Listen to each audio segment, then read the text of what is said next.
नमो नारायण। आस्थावान सज्जनों, एकादशी का व्रत नारायण की पूजन, लक्ष्मी नारायण की पूजन का व्रत होता है। हर एकादशी पर भगवान नारायण का पूजन किया जाता है और हर एकादशी की एक कथा है। जो भी व्रत करते हैं वह कथा सुनते हैं। कथा सुनने से व्यथा दूर होती है और कथा का विशेष फल बताया गया है कि यदि वो व्रत करता है उसे कथा जरूर सुनना चाहिए। तो आज हम आपको आने वाली एकादशी, फाल्गुन मास के कृष्ण पक्ष की एकादशी, हर माह में 2 एकादशी पड़ती हैं। इस प्रकार से 24 एकादशी हो जाती है और जब लौंद का महीना यानी अधिक मास होता है तो उसमें भी 2 एकादशी आती है। इस प्रकार 26 एकादशी हो जाती। तो हर माह है जो व्रत करने वाले हैं वो कथा सुनते हैं बड़े चाव के साथ में, भगवान की पूजन करते हैं, लक्ष्मी नारायण की। आज की यह जो कथा है, ये कथा प्राय आपको सभी को मालूम है। इस कथा आज की जो एकादशी है, फाल्गुन कृष्ण एकादशी को कौन सी एकादशी कहते हैं भाई? इसको विजया एकादशी कहते हैं। अभी हमने माघ शुक्ल की एकादशी का नाम था जया एकादशी में पिशाच मोचन होता था। भूत प्रेत पिशाच योनि में जो चला जाता है वो जया एकादशी का व्रत करने से उस योनि से मुक्त हो जाता है। पर आज की जो विजय एकादशी जो है, विजय दिलाने वाली जीवन के हर क्षेत्र में आपको विजय प्राप्त होगी। इस प्रकार से होगी, इस प्रकार से भगवान राम जी की हुई थी। राम जी की, हाँ भाई, ये कथा राम जी की कथा है ये। तो सुनिए, हम कथा शुरू करते हैं।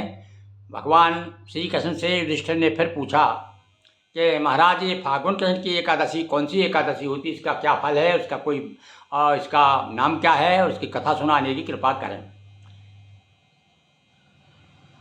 तो भगवान श्री कृष्ण कहने लगे कि भैया, यह फाल्गुन कृष्ण की एकादशी का नाम विजया एकादशी है।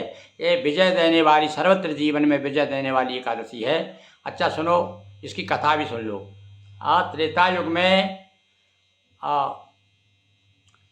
राजा दशरथ के यहाँ पर 4 पुत्र हुए और उनमें सबसे बड़े राम थे। और राम जब ही बड़े हुए तो पिताजी ने सोचा कि इनको, पहले तो आपको मालूम है कि इस प्रकार से विश्वामित्र जी आए राम को लेने के लिए। राम लक्ष्मण दोनों विश्वामित्र जी के साथ में गए और वहाँ पर उन्होंने ताड़िका का वध किया। वहाँ से धनुष्यज्ञ किया। धनुष्यज्ञ में विजय प्राप्त करके धनुष तोड़ने के बाद में सीता के साथ विवाह हुआ। और आगे की कथा आप सभी जानते हैं किस प्रकार से कैकेयी ने कुमंत्रणा से ऐसा षड्यंत्र रच करके राम जी को वनवास भेज दिया। राम जी जो है, सीता और लक्ष्मण तीनों वनवास में 14 साल के लिए गए और जा कर के वहाँ पंचवटी में जाकर उन्होंने अपना डेरा डाला। इसी बीच में कवंद नाम का राक्षस आया, सीता को हरण हो गया। वहाँ आगे जाकर के सुग्रीव से मित्रता होती है, उसके पहले सीता का हरण हो गया। आप सभी जानते हैं कि सीता का हरण होने के बाद में जटायु ने किस प्रकार से संघर्ष किया रावण से, और उसके बाद में राम के हाथों ही वो मुक्ति को प्राप्त हुआ। और उसके बाद जटायु से उन्हें समाचार मिला, सुग्रीव से मित्रता हुई।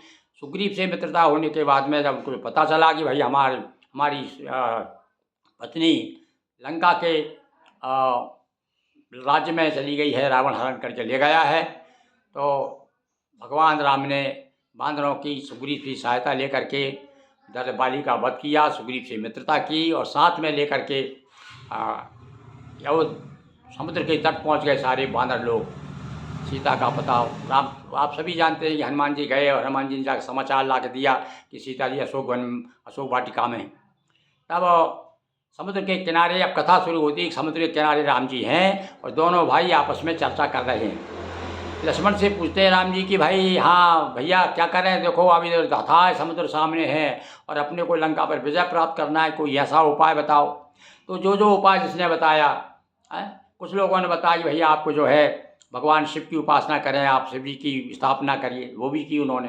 पर वो एक कथा यह भी आती है कि भगवान राम को लक्ष्मण जी ने कहा कि महाराज, यहाँ एक दालभ नाम के ऋषि रहते हैं यहाँ से 2-4 कोस दूरी पर, तो चलिए अपन वहाँ से पूछते हैं, ऋषि को भी बताएंगे भाई, कोई इनका उपाय बताएगा अपन लोगों के लिए। भगवान राम और लक्ष्मण दोनों जाते हैं, जा कर के ऋषि को प्रणाम करते हैं। ऋषि समझ जाते हैं कि भाई ये तो भैया ईश्वर के अवतार हैं, राम जो हैं राजा दशरथ के यहाँ आए हुए हैं। फिर भी उन्होंने पूछा, राम तुम कहाँ से आए, कहाँ से आए हो, क्या चाहते हो? तब उन्होंने कहा कि महाराज ये हम लंका जा कर के अपनी पत्नी को छुड़ाना चाहते हैं और लंका पर विजय प्राप्त करना चाहते हैं, उसके लिए आशीर्वाद दीजिए और बताइए हमें क्या करना है।